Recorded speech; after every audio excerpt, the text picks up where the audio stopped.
Something a little bit different, I guess, for you today. A friend of mine runs a relatively small but rapidly growing watch brand, and he's one of the world's biggest motorsport fans, maybe even one of the biggest McLaren fans that I know. So when his little family-run business got the chance to join one of the world's biggest motorsport series, and then beyond that to become a partner of his beloved McLaren team, well, I thought it might be a story that you and I would both find interesting. Turns out it really was fascinating. Hope you enjoy it. So this is the office. This is where it all happened. Originally, the conversation started in 2017. I got this message from a lovely chap who's become a friend actually in Toronto. He lives, asking whether I wanted to get involved with the Indy 500 in 2017.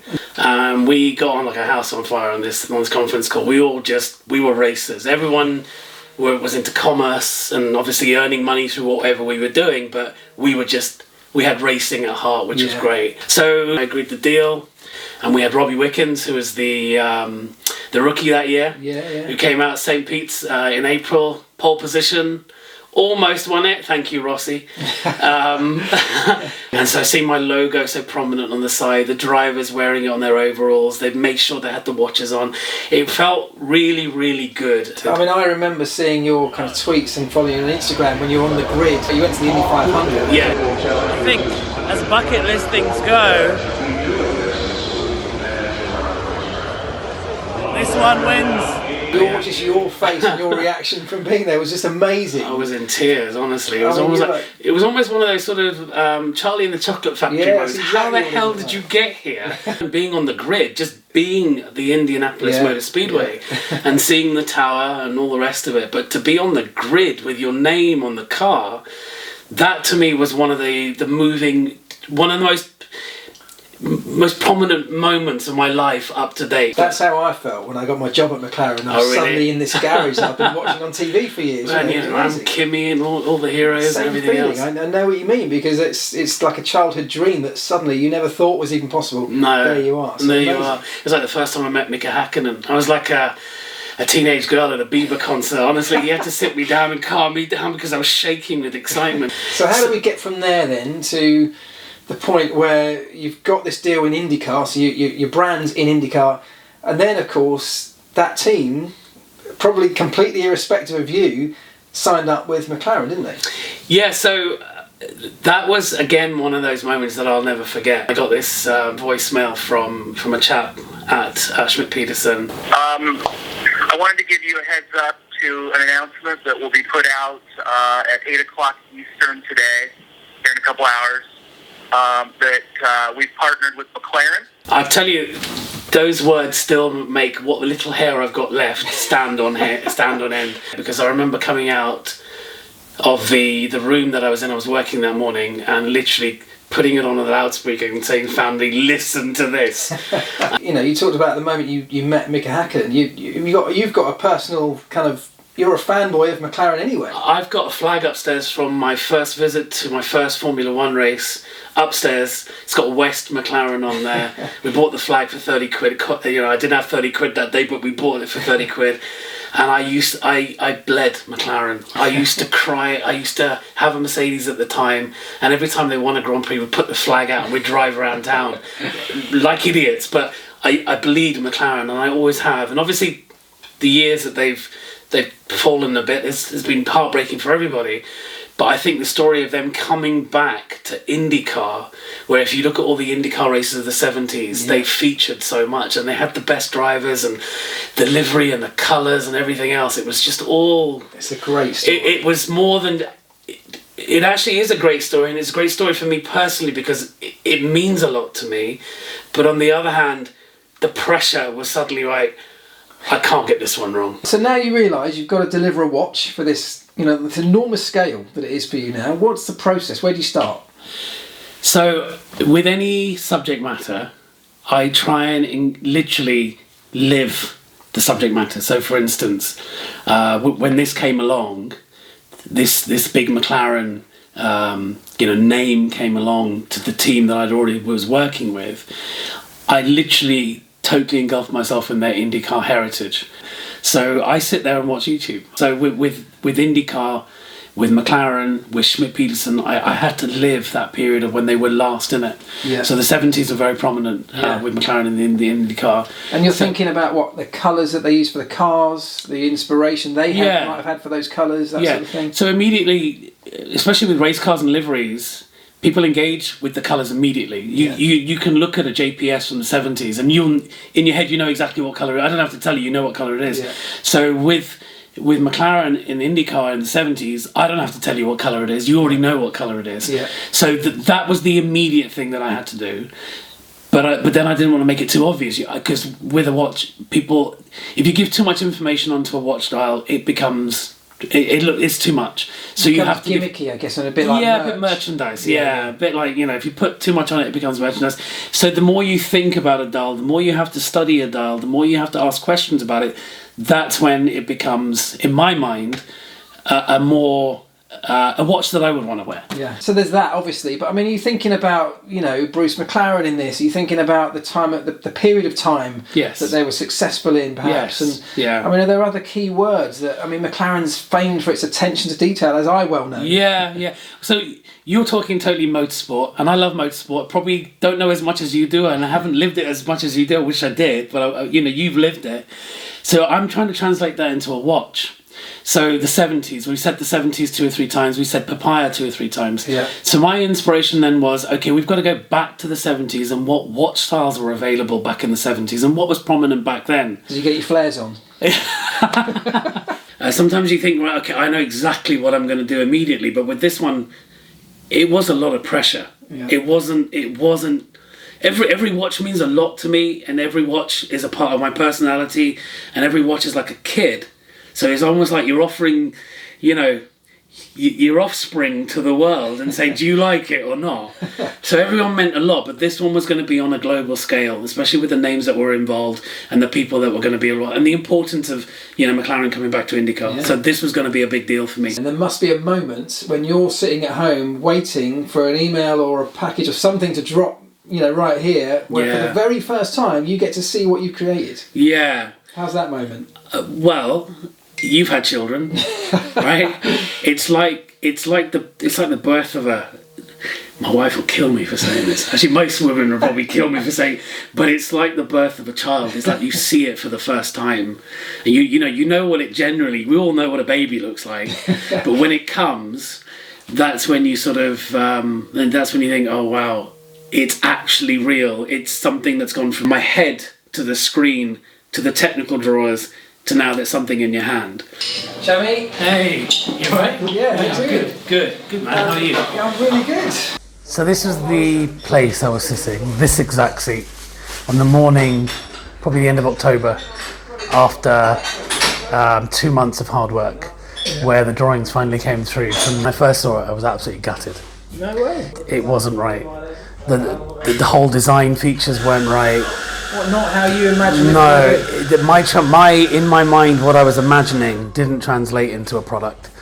And I sat here for about sort of 45 minutes, gutted, literally gutted. The first thing that jumps into my mind when you say that is when I think back to the winter periods of a Formula One season, when you're sitting in, for me as a mechanic, you've spent months, the designers have spent months coming up with concepts for a car, but you never see it. You see technical drawings, and eventually these bits start drip feeding into the race base, and this thing grows, and then you see the car, and there's this moment where you're not sure if it's going to turn out how you thought it was, whether it's going to be better or worse. Yes. I guess it's the same thing. Obviously the budgets of what I do compared to Formula One are completely different, but the emotion was exactly the same. I literally sat here gutted, and I was under pressure anyway because I wanted to present it to the team, I wanted to present it to the co-sponsors at the end of October so we could get a good run before we launched it in December.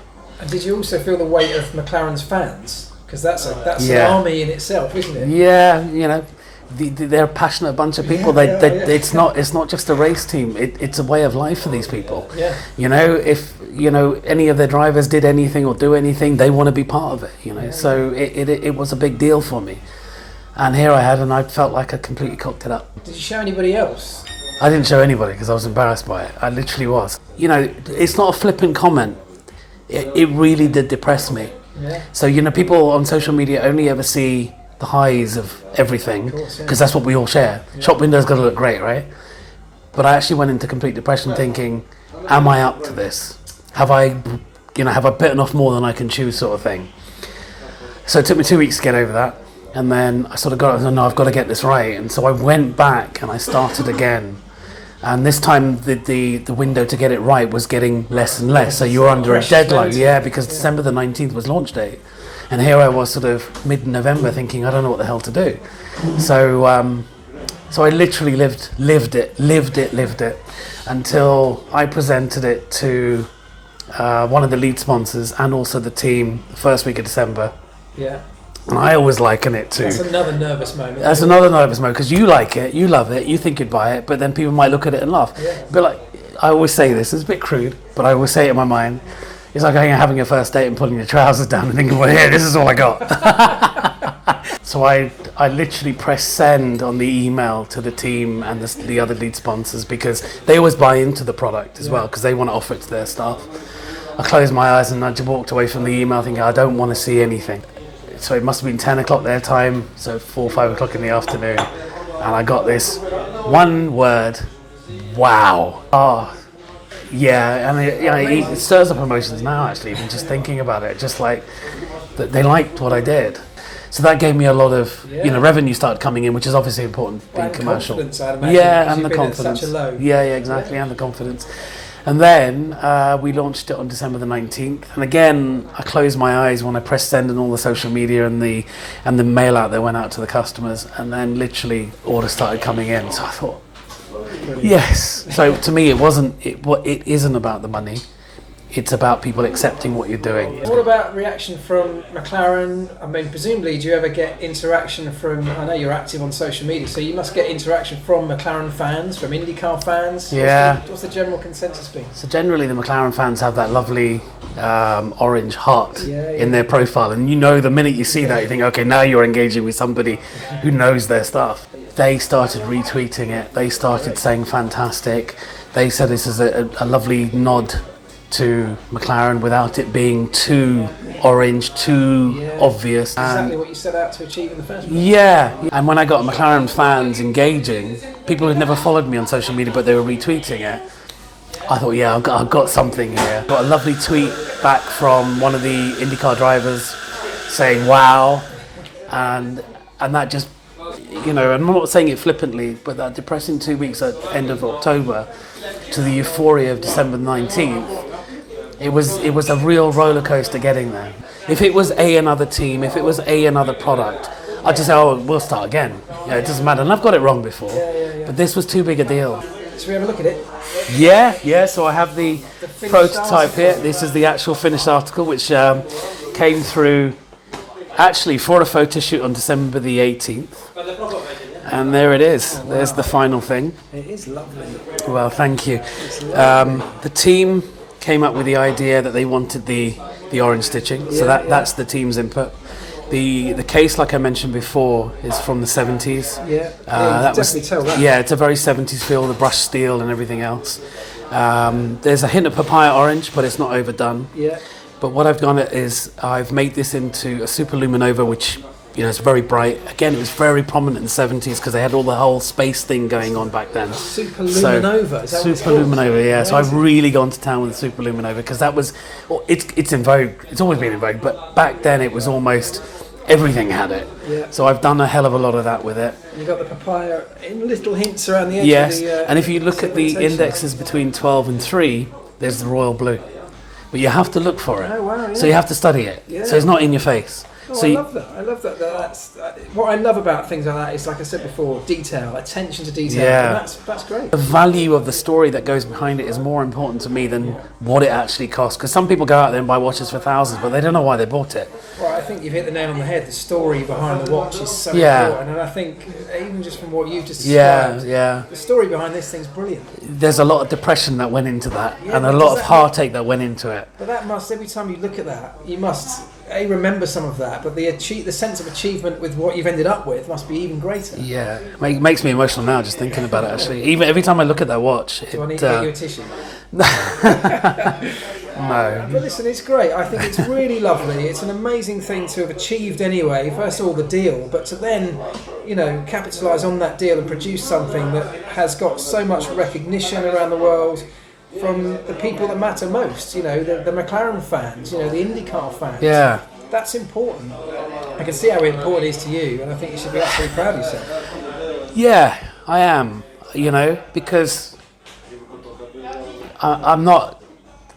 Well, not yet anyway. I'm not one of the big Swiss guys. And here we are, small but growing, proudly British, proudly motorsport, and proudly offering what I think are great watches to people who I think engage with them. It does fill me with emotion, actually. It really does. Well, listen, I can't thank you enough for allowing us to come along and follow the process with you. I think it's a great story. I think it's a great watch. Thanks very much, mate. Oh no, seriously. And I ain't doing that for camera, man, because I am fucking feeling it, honestly.